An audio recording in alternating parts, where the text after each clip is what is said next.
Miami, Miami, Miami. It feels like Miami. He. Yeah, that's the best we can do right now because Gianni's not here. As you can tell, it's me. Welcome to the Miami Heat podcast. I am Brian Goins. Gianni's on vacation. He's been on a sabbatical for the last 2 weeks. I have no idea where he is again. He texted me 2 days ago, hey, can you podcast on Monday and Wednesday? I'm like, yeah, I guess I can. And he's like, okay, cool. And then Kenny, basically, he has PTO every day because I see him on Twitter all day during work hours, and he's always available at night. So he must never work. Yeah, I do well at my job, so they don't say too much to me about my phone. And then I'm just at home bored because I don't have a social life because I'm moving soon. So I'm here. I'm available. And we got a silent investor here. We got Brian on air. Yeah, exactly. I'm not to be honest, I don't like hosting. I just do it because we don't have many bodies on our staff that are willing to at least try it. Alf does it so much that he gets sick of it. So that and Tiff did a good job. If you guys didn't catch last week's show that she did, Mixed Bag, you should check it out. It's on our Twitch channel. We will be getting up on our YouTube channel this week. So if any of you did miss it and want to catch it up on our YouTube channel, it'll be archived there as well. Her first debut episode was with Rohan Nakarni. Great job. She did a great job hosting. Better than probably I am doing right now currently. Kind of wish she was hosting and I was just producing, but we'll live for the next couple of days until Gianni comes back. And we'll get to what we're going to talk about. I do want to let you guys know in chat, if you guys have any questions, we actually do want to save probably the last 10-15 minutes of this podcast just to answer your questions. Because honestly, there's stuff that we can talk about, but I mean, me and Kenny basically we're kind of going to try to wing this a little bit. I mean, we have a little bit of a show sheet, but for the most part, we actually want to take time to take your questions because that's not always the case with some of our streams. So we actually want to dedicate some of that time. With that said, let's get to our first topic, Kenny. So big news last week, Heat were able to get almost all their bodies back. They were able to get both Victor Oladipo and Markieff Morris back, not during the same game, but we will get them back in the same game. Hopefully maybe tomorrow. Should everything, I haven't seen their injury report besides Caleb's out tomorrow. I know that's for sure. I'm not sure about the rest of the team. Jimmy's back too. Okay. But we should be able to see Victor and Markieff in the lineup tomorrow. That should be very interesting to see them back in a rotation.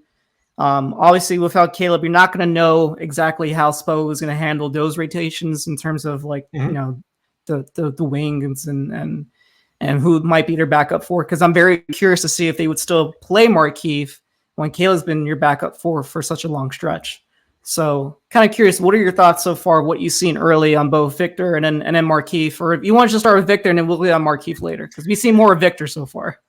Yeah, so Victor, I think he's played well for what we should expect from him. I think, and even myself, we got a little carried away with what we wanted from him early on, but the reality is he's just now getting back from pretty much not playing consistently and not being healthy for 2.5 years now.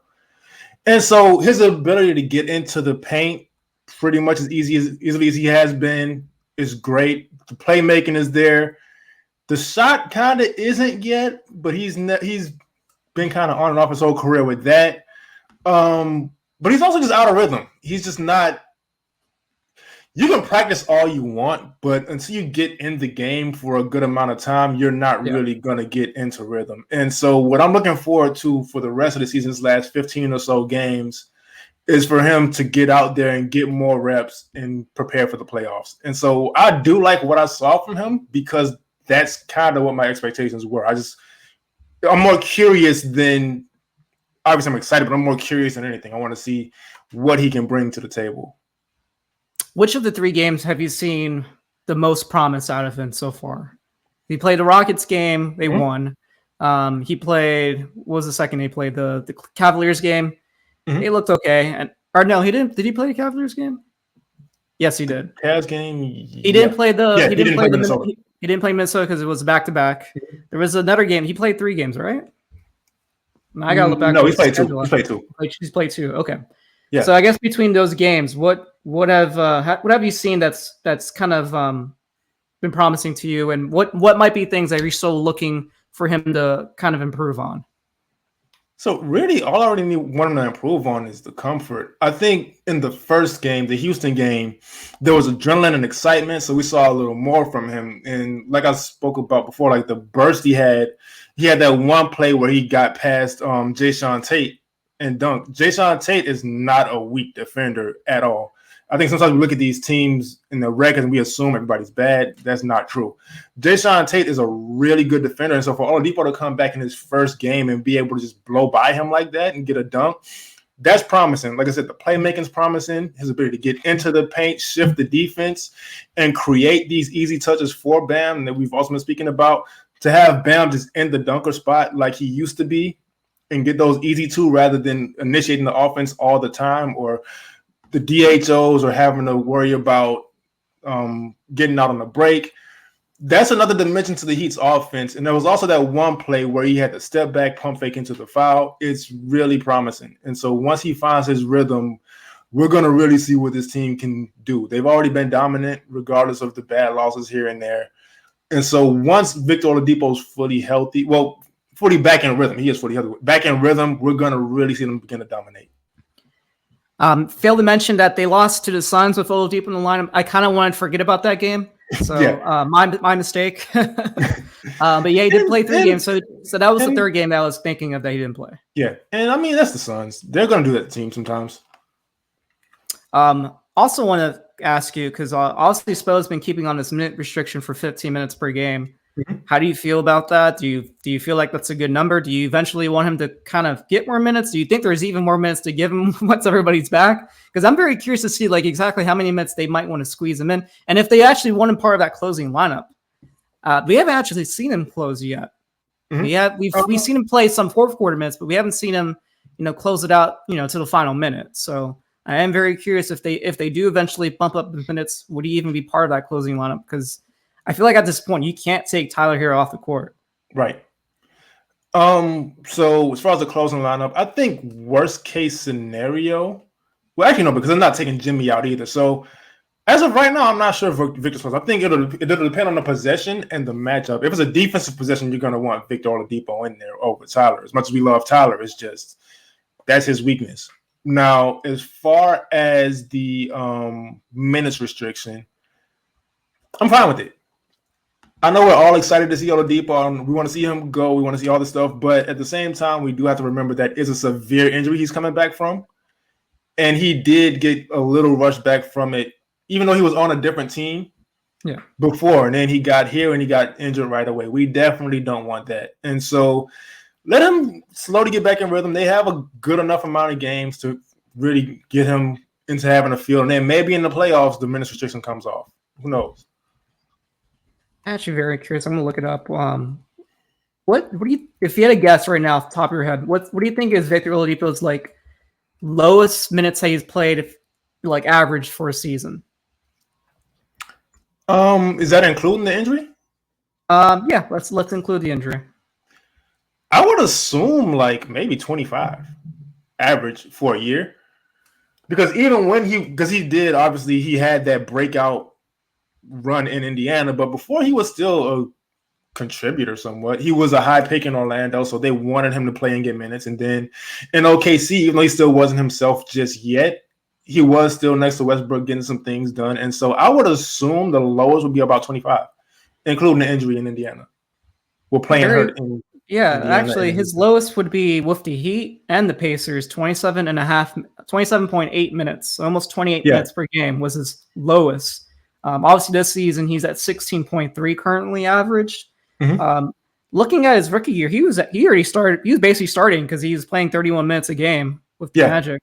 So actually, I'm very curious to see if they might bump him up. I'm not saying he's going to play 30 minutes, maybe like 25-ish, because he's at 16 now. So you're basically asking him to play an extra 9 more minutes than he is currently right now.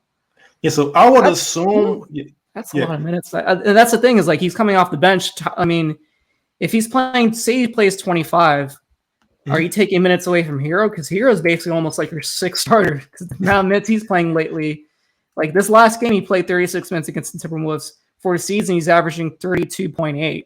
But these last 4 or 5 games, he's been in the high 30s, like mid 30s almost every game. I think he'll more so he'll eat more into Gabe, Kyle, and Max's minutes. He's played a good amount of 3 so far, which I'm not sure that I love that much, but that's where they've been sticking him. Obviously, we had the stretch where Kyle was out, so Gabe has been – no, not Kyle. Jimmy was out, so they would start Gabe or whatever the case is. But I think Oladipo is going to eat into Gabe and Max's minutes more than anything. And Kyle, because Kyle has to get some rest towards the end of the season. He's been on a lot, but you want to prepare him for the playoffs. And so I think that's – okay, go ahead. No, I was going to just read a comment I was in the chat. So Just Jared92 says, I don't see him playing 30 minutes with our Duff. Yeah, I don't think he's going to play 30 either. I basically said 25. It's 5 less than his usual average, which is he's been playing 30 minutes since until he got traded to the Heat. Mm-hmm. Obviously, things have changed. I don't. Do you ever think you'll see him start? I actually don't think so. So my prediction, to me, that's the only way he'll get those 30 minutes or more. Yeah, is if he starts. That basically means that Duncan is not playing probably at all. Yeah, I don't think that's going to happen. I think if anything, next season they may just bump Tyler into the starting lineup. They may give him his extension early if he's available, bump him into the starting lineup, and then have Victor take on his role, because Victor is, even in Indiana, he is kind of a microwave guy offensively who also has the defense. And so I think maybe starting next season, he may be the 6th man in place of Tyler, and they'll just find somewhere for Duncan. That is very interesting, because that is something that we haven't seen with this Heat team. Obviously, you're talking about giving Tyler an extension, this offseason. Mm-hmm. And there's been numbers floating out that he's going to be looking for something just below the max.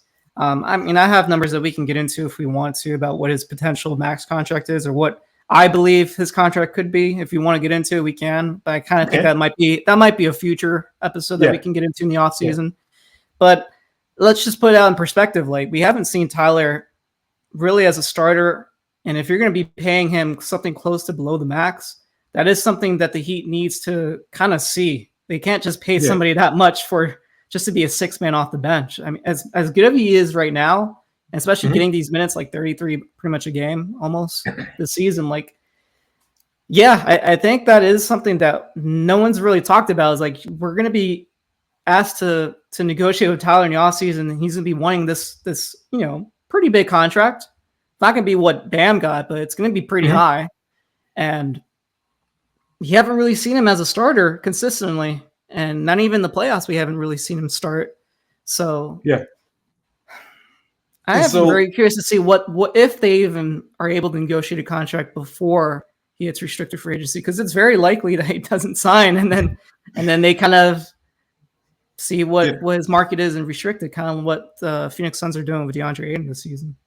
Yeah, so I would hope they sort that out earlier and get it out of the way, because somebody is going to offer him what he wants, and he's going to have to match it anyway. And I think they're going to do what they can to keep Tyler Herro. I think he's just way too good of a player. They've invested way too much. I think the idea of just letting him go is just not great. I don't think there's no scenario where they don't match his restricted, because they need to keep that asset. That's their best trade chip. Yeah, if they ever want to move anybody or get anybody. But yeah, just very curious to see what the Heat would want to do in the offseason. I think they'll probably figure something out. I don't know if he's going to get his max ever right now. Like, it might be something that he might get on his 2nd contract, or technically his 3rd contract. Yeah. Just very curious. That was something I was thinking about. Okay, let's get into Markieff. So we saw him for 1 game. Very, very surprising. Like, they just announced him basically right before tip-off. Yeah, he's playing. And like, entering that game, I didn't think we had a single person that could play the 4 position, because I thought PJ Tucker was going to sit out that game. He probably should have, to be honest. It's him playing all these minutes lately. You're seeing the decline kind of happen. Like, he doesn't look as polished defensively as I've seen him, especially switching out to perimeters, like on those kind of like shifty guards. It's kind of letting a lot of those people kind of beat him on the point of attack. I've been noticing that lately. But obviously, the biggest thing people are are looking and sort of questioning is his 3-point shooting, dipping now finally. So he was shooting at 47% for quite some time. I think he's been one for his last 18 or something like that, which isn't a great sample size, but it is something to look at and keep an eye on. So I guess between PJ kind of having this roller coaster dip in his season right now, offensively and probably defensively, but I mean more offensively than anything, and then Markieff coming into play, how do you feel? Yeah, so they should look to sit PJ a few games. He doesn't seem like the type who wants to. That's probably what's going on also, but they got to prepare him for the playoffs. He is, I believe, 36 at this point.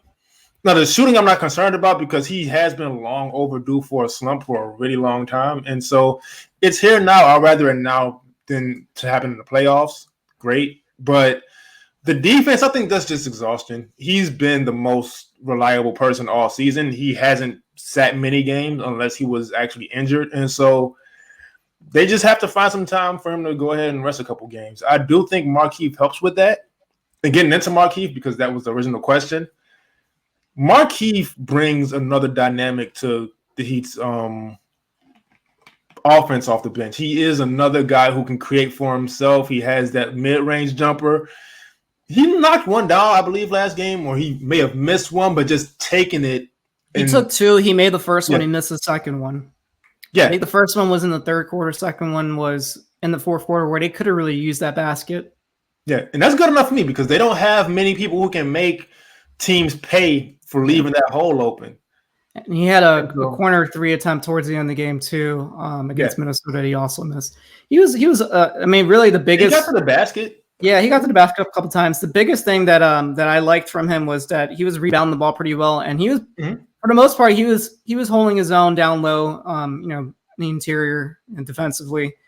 The one thing that obviously people made fun of him was that end of third quarter possession where they basically Heat turned the ball over.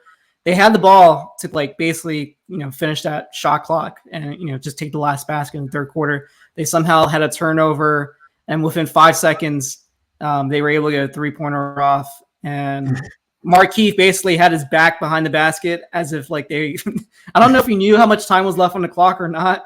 Probably not, because he didn't seem like he was ready to defend anyone at that point.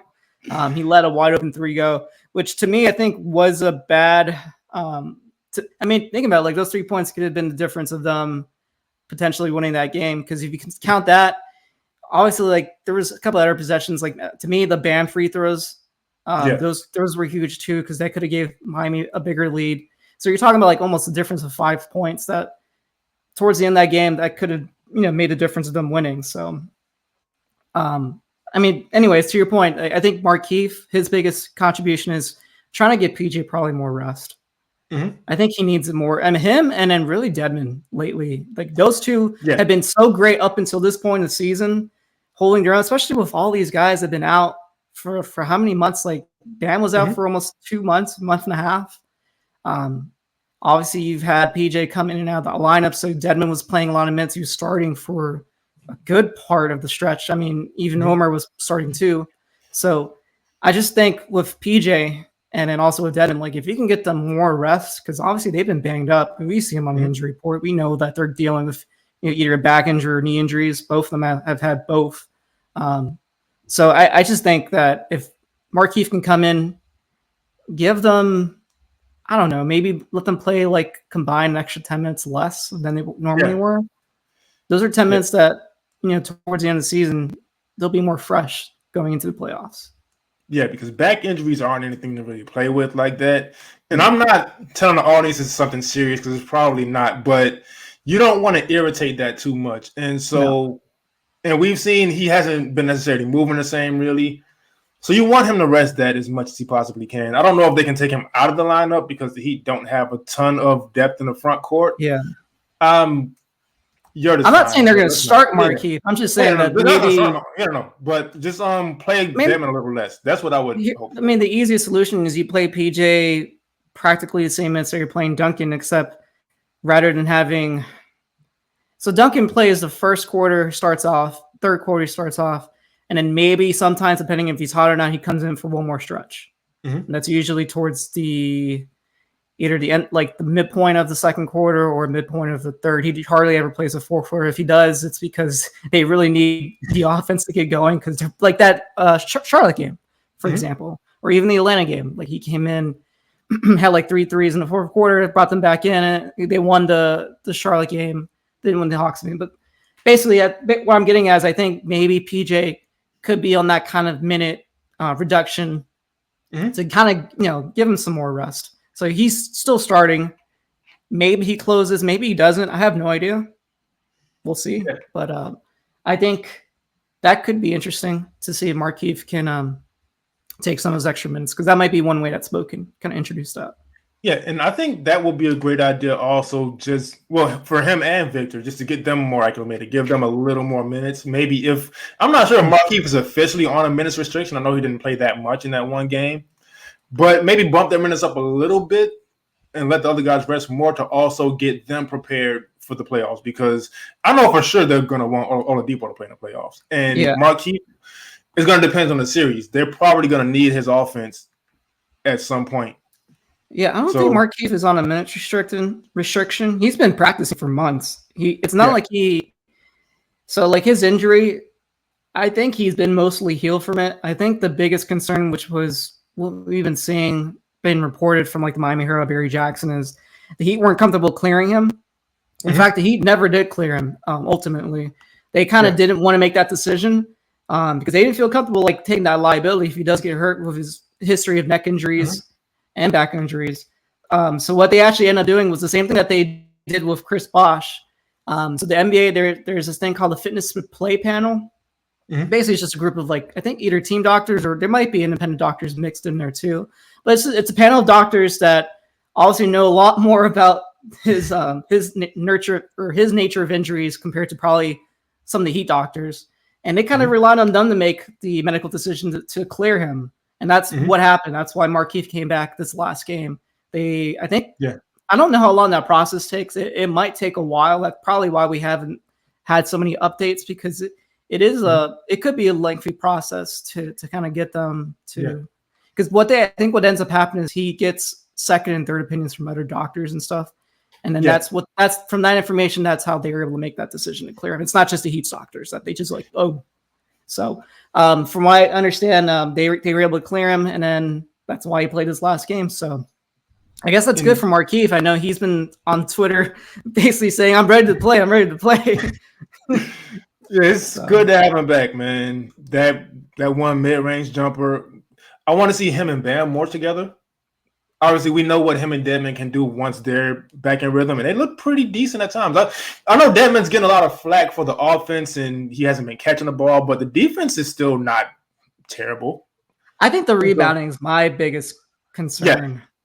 Yeah, that's a bad thing, so he should sit for that, because he's not getting the same level. And if that's the case, I know like a lot of people aren't in love with it, but I wouldn't be down if they wanted to play Yurt some minutes right now. Like, he might not play in the playoffs, so if you're trying to like give these guys some rest until the playoffs, fuck it, play him some minutes and see what you can get.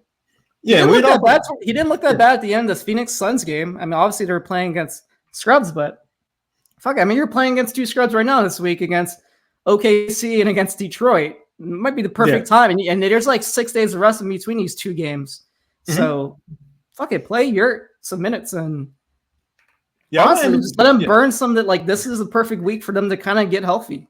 That's why that's probably why Jimmy didn't play the last game, so he got extra rest. And honestly, like between this rest, Caleb's coming back probably next week. I don't think he's gonna come back for these next 2 games. He'll probably come back either end of this week or early next week. It's a great time for them to start getting healthy, like all 15 guys healthy, like not just like one guy still out. Like I think they legit could have all 15 guys back in the lineup probably by the end of this week or early next week. Yeah, and I'm not mad at that, because we have seen those second and third string guys are able to win games. There was that one game, I believe it was Cleveland, where no, it wasn't Cleveland. One of those games where Jimmy was out, and it was Bam and some guys, and they ended up getting the win. So I don't know if that was last week or the week before, but one of those games. And so we know by now, just from that game and from previous games, that the second and third string guys can get you wins if you really want it that bad at this point in the season. And so I would say right now what's more important is resting the guys you're going to want in the playoffs, making sure they're healthy. So it wasn't a Cleveland game because Jimmy, Bam, and Lowry played that game. Right. Along with Oladipo. Suns game, I believe Jimmy was out for that game. Yep, Jimmy was out for that game. He hasn't played the Suns at all this year. Yeah. Which is interesting. I think it was the Rockets game is what you're talking about. No, not the Rockets game. Rockets game, they've won 2. So they had Jimmy, Bam, and Lowry. I'm surprised they had all these guys for that game. It was probably like a week, the week before or something. But the point is, at the end of the day, we know those Yerk, Gabe, Max, we know they've won games, and this late in the season, they can go ahead and get a couple. I think I know which game we're talking. I think it's the Nets game. It was the next game. Yeah. All right. So what do you want to talk about? I'll let you decide. What do you want to talk about this next topic? Potential playoff matchups. Yeah. Okay. Let's get into that. Matchups. So, and chat was been talking because I think, the Sixers are playing right now. They're playing Denver. It looks like Denver is losing right now. Pretty big, actually. Denver looked pretty good. I saw them last week against Golden State. They lost the second matchup, but they won the first one. They're down 37-22. Just started the second quarter. Yeah. So obviously the Sixers are one of the teams that are pretty close behind. They're actually second place right now. They're tied for second with Milwaukee at 2.5 back for the Heat for first place. So if they win tonight, they'll be 2 back. But Miami does have they don't have the tiebreaker yet. They're tied. I think hold on. Actually, that's something I need to look up because the Heat won. No, the Heat technically have the lead now, but they have one more matchup. So at worst, the Heat will be tied, but they do have the conference lead because the way the tiebreakers work in the NBA is it's obviously head-to-head. And then it goes, head-to-head. And then it goes to division, like record winner. So if they were in the same division, Miami would be ahead if they had a better record, but that's not the case. So since that's not the case, they can't do division record. They can't do head-to-head. Then it goes to the next tiebreaker, which is conference record. And right now the Heat have a 29-13 conference record. Philly has a 25-16 conference record. They're playing the Western team right now, so it can't even go up with tonight's game. So with that in mind, basically they almost have like if they win, they'll be 2 back behind the Heat, but it's almost like a 3-game lead, even if they don't win this next game that they play. Which I'm not sure when. I think that game might be. Is that this month? Very curious to see when they play again. Because I really want to see what that matchup looks like with Harden in the lineup. We haven't seen that yet. So I am very curious to see what that's like. But I guess let's get into some playoff standings because besides them, Milwaukee is right behind them. You got Chicago at 4, 3 games back. Boston. They finally lost a game. I watched that game yesterday against the Mavs. That was a very close game too. They're 4 games back, and then I'll go 6 back. So 6 is Cleveland, and they're 6 games back and they're in 6th place. So I guess like that top 6. Do you want to go into 7 and 8? 7 and 8 is Toronto and Brooklyn. So we do the whole top 8. Okay. So top 8 is Miami, Philly, Milwaukee. That's your top 3. Chicago's 4, Boston 5, Cleveland 6, Toronto 7, and then Brooklyn's 8. The only teams that concern me right now are Boston and Milwaukee because we know what they can do defensively. I know Boston had that slow start. We can go ahead and stop thinking about that. That wasn't who they are. What they've been doing lately is who they are. They concern me because, like I said before, they got Jaylen Brown, Jason Tatum, Marcus Smart, Robert Williams isn't this young, wild, undisciplined defender anymore. He's really making the right rotations, blocking shots, all this other stuff. So they concern me. Milwaukee, we know what they can do. We know who Giannis is. We know Drew Holiday. We know we don't even have to speak on that. We saw that last playoffs, which I'm putting back out of my memory now. Brooklyn is the team everybody's saying we should fear, but you got to consider the circumstances also. Yes, Kevin Durant is the best player in the NBA. That's my opinion. I'm stamping it. Fine. You can disagree. That's cool. I'm not going to argue with you. But playoffs are coming up. Kyrie is not going to be available at home games by then. We have no idea what's going on with Ben Simmons. I thought he just didn't want to play in Philly, but he still hasn't touched the floor yet. And then that's not a very deep team. And so, again, they're going to be relying a lot on Kevin Durant. And while he can do amazing things, this Heat team has enough great defenders to not stop him, because you're not stopping Kevin Durant, but to make him work and kind of tire him out by like a game 6. You may just go ahead and get one over on him. So let's get into a couple of those things. So with Milwaukee, we have to bring up that they're getting Brook Lopez back. Mm-hmm. I believe he's playing today against the Jazz. So very interested to see how he performs. I don't think they're going to play in too many minutes because they're probably going to use him back. Same as the Heat have been with some of their guys are coming back to the lineup. Mm-hmm. But if he looks good, they become more interesting because defensively, that's their biggest knock this season. Offensively, they've been pretty good. I think they're still the leading scoring team in the NBA in terms of points per game, not offensive rating, but points per game, they're still scoring at a high rate.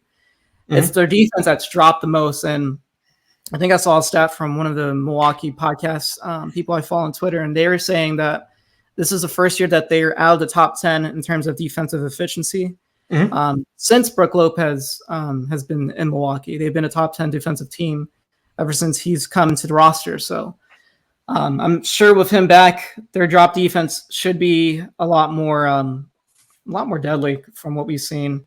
I am interested to see how quickly they can incorporate other different looks, because that was something they worked on last season and regular season before they kind of brought in the postseason, like your switching defense.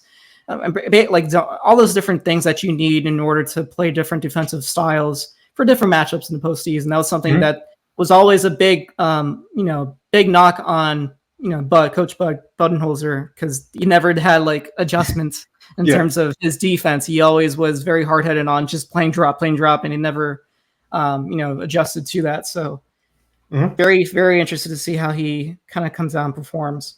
And then Brooklyn, so right now they've won 3 straight. They beat the Hornets, scored 132 points, beat them. That Sixers game that we saw last week on TNT last Thursday. Damn, that to me looked like the team that we saw, towards the beginning of the playoffs last year.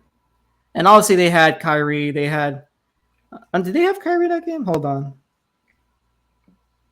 It was a away game. So Kyrie played. Yeah, they had Kyrie. Kyrie had 22. It was the game before that Kyrie went off. It was the Hornets game. He had like 50 points. Yeah, Kyrie had 50 points against the Hornets. And then this last game against the Knicks that just played, Kevin Durant went off for 53. So basically, you're talking about these guys. If they're together, they can go off for 50 any game if they need to.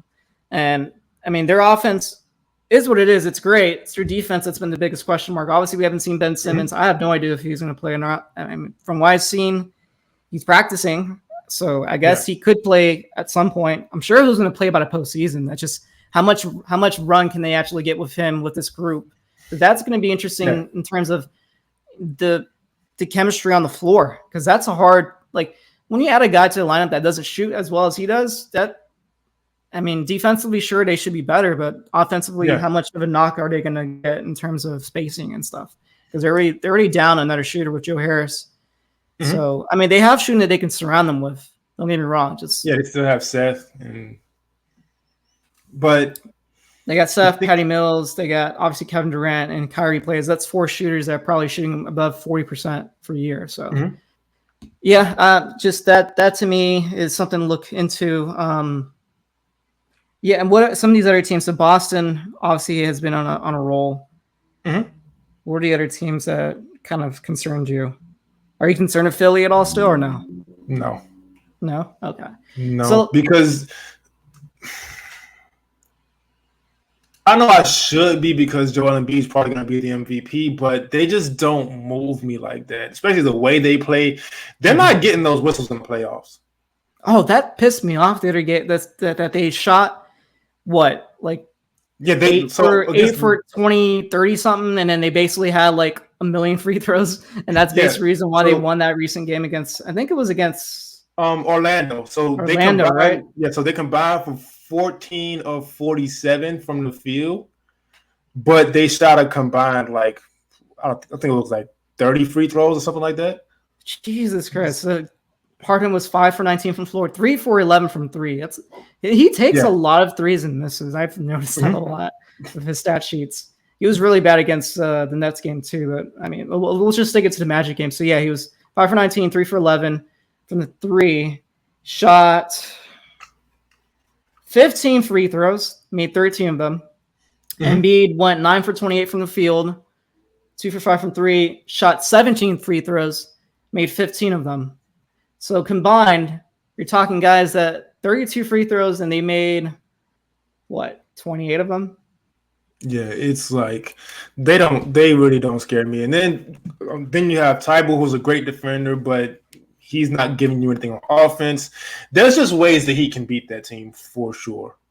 I'm not really too concerned with them. What I've seen with that team lately, and I know they were on a hot stretch when he got Harden back, but it's like they're very inconsistent in terms of, I guess, the rest of the guys that they have on the floor. I feel like you're gonna have Embiid go off for like at least 20 a night, 30 a night maybe. And then Harden might get you 20, 25, 30, and then like double-digit assists. But I guess for them to win, they really need guys like Tyrese Maxey and Tobias Harris to give them some of that extra scoring punch because their bench is garbage. Yeah. So, and I mean, obviously when it gets to the playoffs, they're only going to be playing 7 or 8 guys. So it's not going to matter as much to them. But you're talking about playing guys like Harden and Embiid heavy minutes and relying on them to basically get a lot of baskets and get foul calls. That's in a playoff series. That's not easy. That's not easy. First of all, to get the playoff foul calls is a lot harder to get. Obviously, we've seen that with Jimmy when we get to the playoffs. But also, like in terms of like just efficiency, like that if they're still shooting at that kind of poor efficiency, and then the rest of the guys are not pulling their weight, to me, I feel like they could be a potential first round bounce. Yeah, that wouldn't surprise me at all. I think the furthest they go a second round because right now they're matched. If they're playing today, they're. Let me go back to the conference. I went to the lead. So they're second. They'll be playing Toronto. That's not an easy matchup. As much as I know, like we don't like Raptors fans because they're very, I don't know. What's the word you want to call them? What's an adjective you want to call them? Weird? Creepy? Obsessive? Probably obsessive. Yeah. They're very obsessive on Twitter and stuff, but that's a good team. I mean, that's the type of team that could beat Philly. They've won 3 straight. They've won 3 straight. They're 5-5 in their last 10, though. They were on the losing streak for a little bit. I know they beat Phoenix the other night. So that to me, they're a good team that if you're playing in the 7-game series, that could go 6 or 7 games. Yeah, that wouldn't surprise me if they upset Philly. Just because of the matchups. It really is going to come down to home court advantage, probably. Yeah. And then what's the other matchups on here that really look interesting? I mean, I guess if you finish today, Heat would be playing between. So we're talking Brooklyn, Toronto, Atlanta, and Charlotte. So the way the play-in tournament works is the 7 to 8 teams right now is Toronto and Brooklyn play for a chance to get into the 7th spot. So the winner of that game automatically gets the 7th spot, and they would play either. I mean, right now you got Philly and Milwaukee tied for 2nd. So maybe one of those 2 teams would play one, and then we're talking what? Atlanta and Charlotte have to play each other for a chance to play for the number 8 seed against the loser of Toronto and Brooklyn. So I guess question is between those 4 teams, do you think Atlanta and Charlotte have a chance to really the best they can get is the 8th seed. So do you think any of them have a chance to get into the 8th seed and basically take one of Toronto and Brooklyn off the bracket against Miami? Like, do you think Miami could get lucky there where they maybe don't have to play Brooklyn, don't have to play Toronto in the first round, or if they do, which of those 2 teams do you prefer? So I don't think those teams have a chance because they both struggle terribly on defense. So that's going to be an issue going against Brooklyn or Toronto. And so I don't think Toronto's beating Brooklyn in the play-in game either. So I would just have it set in my mind already. Brooklyn is going to be at 7. Toronto's going to be at 8. Toronto doesn't concern me that much because those 2 games that were real tough with Toronto, that I believe that he did lose both of them. Gary Trent was on this ridiculous stretch where he couldn't miss anything. And so I'm sure that was a huge deal. But that Toronto team also, and I've said on air before too, Nick Nurse is playing a very, very small rotation. Yeah. And so while that's cool for whatever reason, tiring those guys out before the playoffs is probably not the best idea in the world. Especially going into a series, it's going to be a bloodbath like Miami versus Toronto is going to be. They depend a lot on Scotty Barnes, who's great, who, if he played the way he has been playing lately all season, he's a clear rookie of the year, but he is a rookie. Going up against veterans like Kyle Lowry and PJ Tucker, Jimmy Butler, I don't think they have much of a shot in the series, but they could make it annoying. Yeah. So looking at, because that was their biggest win of the season, is probably that Phoenix game. They beat them on the road.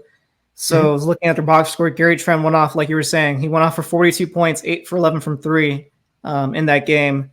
They were able to win by 5 points on the road. Siakam, scored 25. Scotty Barnes had 15. And then everybody else was either 10 or below.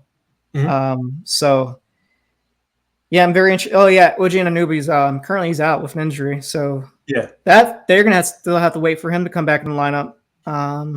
Really, they don't have, so they play basically an 8-man rotation. They played 9 for this game, probably because they needed to, because they don't really have much else. They started Ken Birch, which they normally wouldn't have. Siakam, Scotty Barnes, Van Fleet. That's a good lineup. Siakam, Van Fleet, Gary Trent, and then you're adding OG to that. They are a really good team. They're scary defensively. I don't want to play them in the first round if we can avoid. I don't know. The thing is, I don't want to play them, but also don't want to play the Nets either, because you're talking about those first 2 games that you're playing. The Nets are going to be on the road for them, so they get Kyrie back for those first 2 games. Well, we have home court advantage. It's not really much of an advantage if Kyrie's still playing. So so I would prefer Toronto. It's like I said, it's going to be a bloodbath and it's going to be an annoying series, but if you just put off Brooklyn for a little while, then great. But I just don't see Toronto having enough to beat Miami. I just really want of all the teams that I mentioned, I really want Charlotte. Yeah, I mean he have handled them so easy this year. That would be to me the first round, and I hate that is the case because the East is so good compared to the West. But usually the first round, you're getting a cake matchup, especially for number 1 seed. You work so hard to get the number 1 seed. The least that you're supposed to get is an easy tune-up matchup, so you can kind of get your get going in terms of you want like Indiana in the bubble. Yeah, exactly. Like Indiana in the bubble, or even with the big 3, which who are they playing? They played Charlotte. They played Charlotte again. I'm mentioning Charlotte as an example, but they played Charlotte with the big 3 or New York, or even the older teams, the D-Wade Shaq teams, where they were running to the Nets. Yeah. So, man, it's not going to be to me, this is going to be one of the hardest brackets, even as a number 1 seed, that they're ever going to have to go through in order to get to the finals. Because if they win, you're hoping that a 4 or 5 maybe stays the way it is, which honestly, I don't know. Do you want to say the way it is right now? Because right now it's Chicago and Boston. So you're talking about playing Boston in the second round, possibly. Yeah, see, that's tough. I don't know if I want to see Boston that early. Because again, I think so they're 5th place right now. They're 2 games behind Chicago, Cleveland, right? but Boston is only. So here's the thing: I want Boston maybe to keep winning to jump Chicago and maybe jump into 3rd, but that means one of Philadelphia or Milwaukee would have to drop to 4. I don't know if that happens. I mean, they're only a game and a half back from the pretty much tied for number 2 seed or 3 seed. Yeah. They've still been winning it, even though they lost yesterday afternoon. I have to look at what their strength of schedule is. But, I mean, that is a possibility that maybe Boston climbs up and then one of these 2 teams like Philadelphia and Milwaukee drop down. Which I guess if I had a choice, I probably would want Philly to drop down. Yeah. So maybe we should be rooting for Philly to lose tonight. Yeah, I mean, we should always be rooting for Philly to lose. But yeah, I don't believe in that team. Even because we did talk about Milwaukee a little bit. They still concern me, even though there are some weaknesses that they have. Well, not weaknesses, but like Miami's in a better position now than they were last year. One, it's not the same Bam who he's going to sag off of and he's going to disappear, because now he does attack those drops, which is not necessarily the mid-range jumper because he's not a great mid-range shooter, but he has been attacking those drops anyway and getting to the line. You also replacing PJ Tucker with Bobby Portis, who's not a good defender. There's holes in that Bucks team now that I'm not really as concerned with. They're still tough. It's the Brook Lopez re-addition that concerns me because we know how much of a living hell it was for Miami to just generate any points in the paint because their 3-point shooting was pretty much done. Like they didn't have any 3-point shooting in that series. So, I mean, they should be better this year. Obviously, the Heat, but I still think Milwaukee can give them issues in terms of. Honestly, here's the thing: like with these matchups, like it's really going to come down to Jimmy for this one matchup. Mm-hmm. He needs to somehow figure out some sort of offense. Yeah. Because like even with the Heat scoring like crazy that last game in terms of like they tied their it's like the third time this season they tied their 3-point shooting record for most threes they made in a game. And they still lost that game. Obviously they had like a great lead going to the last 4 or 5 minutes of that game. But I feel like they can't get that 4 games in a series probably. We're not going to shoot like that 4 games in a series. They can get it maybe 1 or 2 in the series, probably 1, and then the rest of them will probably be a little below that. But they kind of need in that kind of matchup. I feel like against Milwaukee, that there's like a mental thing that needs to be that they need to climb over, like a little mental hurdle that they need to climb over against that particular opponent because of how they dealt them last year. Like getting swept sucks. Yeah, obviously they beat them in the bubble, but getting swept, period, like that, if they don't win like the first game and they have home court advantage, you know how like demoralizing that could be for Miami. Yeah, but if they just split one of the first 2 games, that sucks for Miami. You work so hard to get the number 1 seed, and you pretty much give it up. Like they have to go up 2-0. I feel like in that series to win that series. Yeah, but also they do have Kyle now who moves the chessboard. And so while Brook Lopez is really difficult to get into the paint and score on, you do have Kyle who creates things rather than a Kendrick Nunn who we know how he is. And then Goran as a backup who wasn't the same Goran because age and all that other stuff. And so we have Kyle now, so that's also another big deal. So I'm not too scared. They are a tough matchup, and they do concern me, them and Boston, but I'm not going to just like have nightmares if they end up matched up against Milwaukee. He lifers, that's Kenny's the GOAT. Facts. Appreciate it. All right. Do you want me to pull up the standings real quick, and then you kind of you tell me 1 through 8. Who do you want? All right, let's do that. Let's do a little study of that. I'll pull it up. Actually, I already know my answer. Give me Chicago. You want Chicago? I don't think it's possible, but I mean, they basically you're talking about Chicago winning, staying as the number 4 or 5 seed, and then winning that series. So you played them in the second round, which I don't see happening. But I mean, that's not unlikely. It's just obviously they're getting pieces back. They haven't had Lonzo Ball, and they haven't had Caruso back in quite a bit. Caruso came back recently. He did? Okay, I didn't even notice. I haven't watched that many Chicago games lately. I've been watching some of these other teams because, to be honest, I'm watching the other teams I feel like the Heat are actually gonna like play or gonna have struggles with. So I've been watching a lot of Philly. I've been watching a lot of Milwaukee. I'm still watching a lot of Nets because obviously I feel like that's the team that we're probably gonna play in the first round. To me, I think is what's gonna happen. And then I've been watching a little bit of the Cavaliers a little bit, but I've been watching a lot of Boston lately. Yeah. So I would just go with Chicago because aside from Caruso, Lonzo, and Io, who I'm not sure what they've been doing with his minutes lately since Caruso's back, and once Lonzo's back, I'm not sure what they're going to do with his minutes. Curious to see that. But all their good defenders are guards, and all of the Heat's aside from Tyler, you have Jimmy and Bam in the front court attacking. And so Chicago just doesn't concern me like that.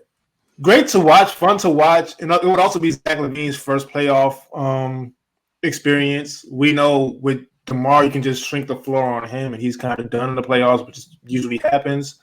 So that's the team. If I'm picking out of these, that's the team I would want. Obviously, Cleveland is young and inexperienced. Also, I want Cleveland. but, I like the way that Miami played Cleveland this last game. Yeah. Obviously, they didn't have Jared Allen, but I still think with the team, because they didn't have Jimmy. I don't think they had Jimmy for one of those games. He didn't play them at all, actually. He hasn't played them yet. So to me, I feel like with Jimmy back in the lineup, he had Bam back. He looked great against Evan Mobley. I think Miami has enough to beat them maybe in 5 games or less. I don't think it goes more than 5 games if they play Cleveland. I think Chicago could go to 6. Probably 5 is what's most likely going to happen, but I think it could go to 6. I guess which of these other teams do you think could be like a Heat in 4, Heat in 5? Honestly, nobody. Just Chicago and Cleveland. Well, Toronto. I think Toronto's 6. I think Toronto could be 6. It should be 5. But you know they're gonna get like some weird Gary Trent Jr. game and then there's gonna be one that's gonna be like a fucking overtime game, and then you're gonna be like you're probably gonna be up 2-0. They win game 3 or something. We win game 4. We're up 3-1. They win fucking game 5 on our home. Then we have to go over there and win game 6, and we're all gonna be fucking like we're gonna have fucking dirty pants in our because we have to go over there and win a game 6 because we don't want to play a game 7 if we can avoid it. And then obviously, if Atlanta or Charlotte lucks up and get in there, I'll take one of them. Oh, that's a sweep. If any of those 2 teams are in it, it's a sweep. Yeah, but as far as the teams they most likely will play, give me Chicago or Cleveland. Well, I don't know how long Jared Allen's out though, but if Jared Allen comes back, give me Chicago. Yeah, I haven't seen any updates. I know he had a fractured finger. Was it a thumb injury or something like that? It's something on his hand. I think it was a thumb injury. He fractured one of his fingers. I don't think he'll. I think they said he might not come back for the regular season, but he probably will come back for the playoffs. Yeah. So in that case, give me. And they just got Karis LeVert back in the lineup tonight. I'm looking. So okay. Okay. So here's a source telling. So someone from Cleveland.com says that Jared Allen is expected to avoid surgery, so he's gonna be playing on a hurt thumb. Basically, he's trying to. I guess he's probably just rehabbing so he can kind of play without pain. Yeah, so that makes things a little tougher. But I'm still not scared of them, but it makes them a little tougher. That means he's not 100%. Yeah. But yeah, he has a fracture. So he has a left middle finger fracture on his non-shooting hand. But yeah, as this person says, he's reported indefinitely. Basically no timetable has been given for his return to basketball activities. But it seems like he is sort of practicing. He's trying to get in conditions, what they're saying. But I imagine they're 6th place right now. They could fall into the play-in. Yeah. What if that happens? What if Toronto climbs them and it's Cleveland falls into 7th seed? Do you think Cleveland could beat Brooklyn as a 7th seed? That would be fun because it is Jared Allen's former team. I don't know if it's possible. But in that scenario, then they get Kyrie for that playing game. No? Right. Well, no, yeah, they do. Yeah, they do because it would be playing. They'd be playing in Cleveland. In Cleveland? Yep. Huh. Yeah, I don't know if they beat Brooklyn, but if they do, that's real interesting. Because if that's the case, that actually might be better than Toronto staying at 7. Because what would happen is if Cleveland loses to a team that has Brooklyn and the team that has KD and Kyrie in the lineup, and you're talking probably having Ben Simmons maybe by then too. Yeah, maybe Cleveland doesn't win that game, and maybe they don't even have Jared Allen for that game. Who knows? I mean, if he does play, they might be rushing him to play. And that might be interesting. I think that's what we should all be rooting for, is that we want Toronto to jump up to 6 so that Cleveland can fall to 7. Yeah, which is possible. Yeah, and then basically you just need Brooklyn to beat out the Raptors so that they could, not the Raptors, beat out the Cavaliers so that they can jump to 7. They play whoever's the number 2 seed, and then we get Cleveland in the first round. That'd be perfect. It will be interesting to see Milwaukee versus Brooklyn again. Because then maybe Brooklyn knocks out Milwaukee this time. We don't have to deal with that. That was a great series. That was a really good series. Yeah. So that's what I'm rooting for. Okay. All right. Any other standings? Do you want to see Boston climb up? Do you want them to fall down? Or Milwaukee or Philly? Any other teams? Because basically, I think we're all in agreement that we want Toronto to be a 6 seed if possible. Yeah. So whichever path leads to us seeing Boston in the conference finals, because at least then, if it's competitive, then you only have one series. So you're talking left, about right? them climbing up to 3, because that's pretty much the only way it's going to happen, unless they somehow go on the losing streak and Toronto goes on this crazy run. Yeah, but Which, I mean, they've won 3 straight. Who knows? They might be able to pull off another 7 or 8 game win streak like they did. Boston just lost 1. Maybe they lose a couple more. I don't know who they're playing. I was supposed to look up their strength of schedule, which I should actually think I did pull up. I can pull that onto the screen. Go ahead. Yeah, so however Boston gets up to 3, that's fine with me. Because, like I'm saying, so that's going to be a really tough series, and I don't want to deal with that early on. I don't want to deal with that in the second round and then have 2 rounds to go. And so just see them at the end where you're both kind of worn down, sort of. Kind of like, I believe the bubble, it was the Eastern Conference Finals on the bubble. And so do it again. Do it again. Bop, bop. That's such a very inside meme. All right, here's the strength of schedule, as I promised. All right, so of their main teams, where's Miami? Miami's probably down below. Yeah, Miami has the 27th hardest schedule, so it's in reverse order. So basically, they have the 4th easiest schedule the rest of the way. These last 13 games, that's great. Boston has the 6th hardest schedule. Chicago, 3rd hardest. So yeah, there's a possibility that they climb up. Chicago is still ahead of them. They're 4 right now, so they can definitely probably jump Chicago. So I think highest for sure would probably be 4 for Boston. Yeah. And then what was the other team that we're talking about falling? Either Milwaukee or Phoenix, not Phoenix, Philadelphia. Yeah. So Philly's got the 11th hard schedule, and then did I miss Milwaukee? I don't even see Milwaukee on here. Oh, they're here. Damn, they got the 5th hard schedule. Oh man. All right, so maybe that is a possibility. Yeah, let's see. I mean, but like I've been saying, I'm not scared of any team. You kind of would want Boston to have an easier schedule, though. That would make it easier for them. Like, you want them to have the easier schedule so they can keep winning and climb up and overtake one of these 2 teams. Yeah. It seems more likely that maybe Milwaukee jumps down than Philly. Yeah. Philly doesn't have that. Doesn't seem like they have that hard of a schedule. Like, it's 11th, but like, I mean, I'm looking right now. Like, you got Milwaukee's playing Boston. Well, I guess that's another thing on here. Like, you see that they're playing Chicago twice. You know, Chicago's not going to win in those 2 games. Yeah. Well, I guess we'll see. But that is something to look into or look forward to in terms of who we're rooting for.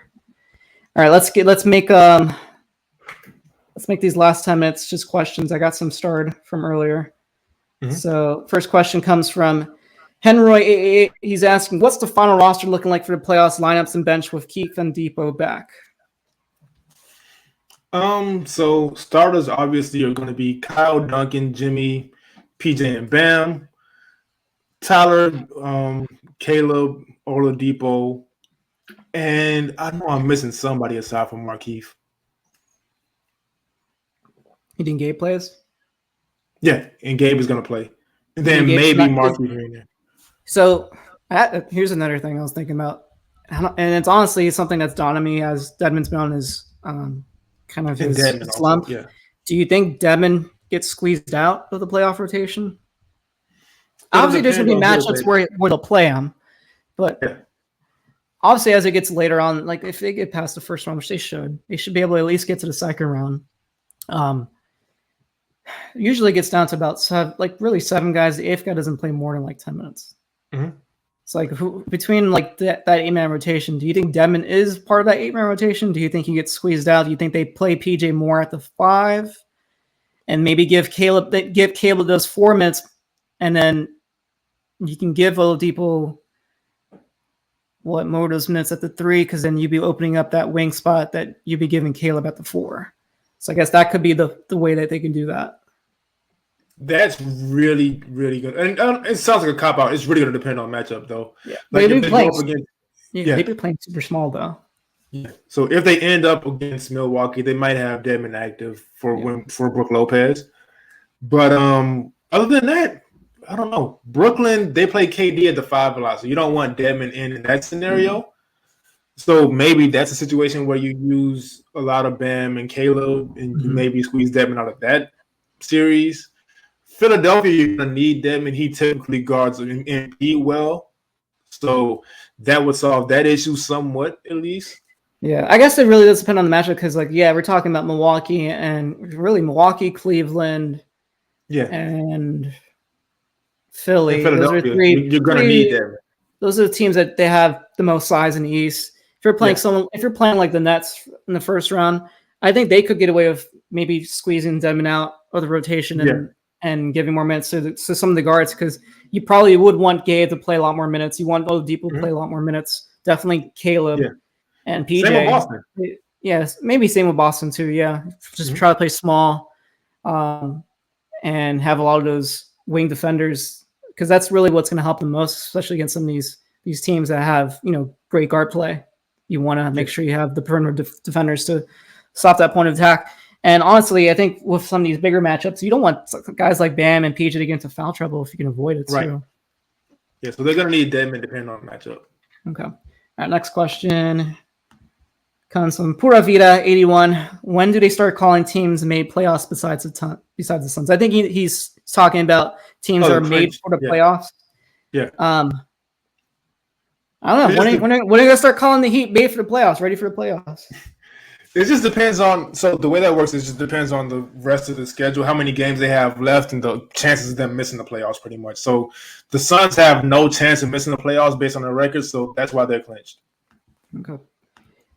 Next question comes from Gesture92. He asking, do you think this is about Tyler Herro when we were talking about him earlier in the show. Do you think Tyler Herro says no to a 5-year, $150 million contract? It depends on the context. If we're talking about – actually, I don't think he says no to that. That's a great amount for him. Duncan just got 90, and we know Tyler deserves a lot more than that. No disrespect to Duncan, but he is a specialist. I don't think he says no to that. I think that's a great deal for him.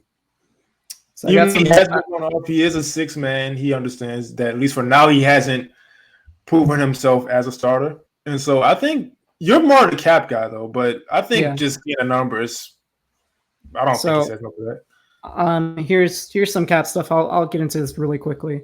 So here's potential max salary contract at a projected salary cap in 2023-24 of $124.9 million. Is 5 years and $181.1 million. That's 25% of the cap if he doesn't qualify for the Rose Rule, which is him making All-NBA, MVP, I think first team, maybe second team All-NBA is considered that, and Defensive Player of the Year. I don't think him being an All-Star counts. It doesn't. No, it doesn't count. But he can negotiate some language into a contract of his extension, similar to what they did with Bam, where they can do it. They don't have to do just 30. They can do like a 27.5. Yeah. Like they can do like 3 different tiers of that before they get to the Rules Rule.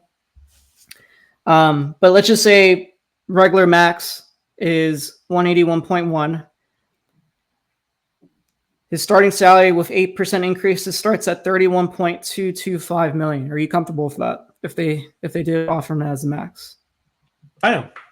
Yeah, I am. Do you think he takes less?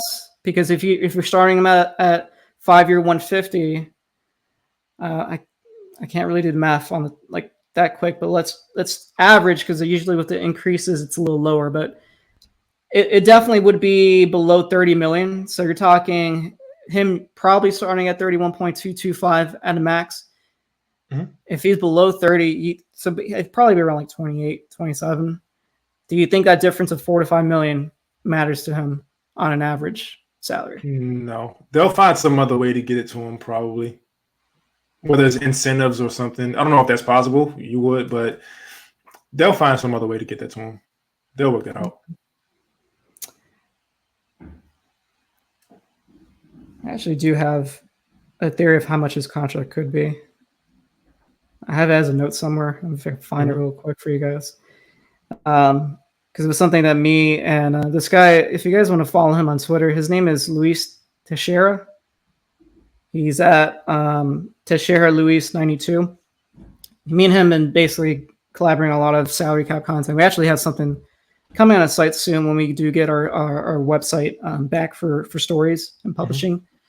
We have a post basically just doing a deep dive on Miami's off season, like their salary cap positioning, different scenarios that they can kind of go into detail. We're going to go into detail about like re-signing Tyler, re-signing Caleb, bringing back Oladipo. What would happen if Miami traded down from their first round pick? Because they have a first round pick this season. Right now, it's like going to be like, I think, number 30, because there's 32 teams that are like the third best record. So it's probably going to be pick 30 right now. And they could trade down if they wanted to and pay a little bit less.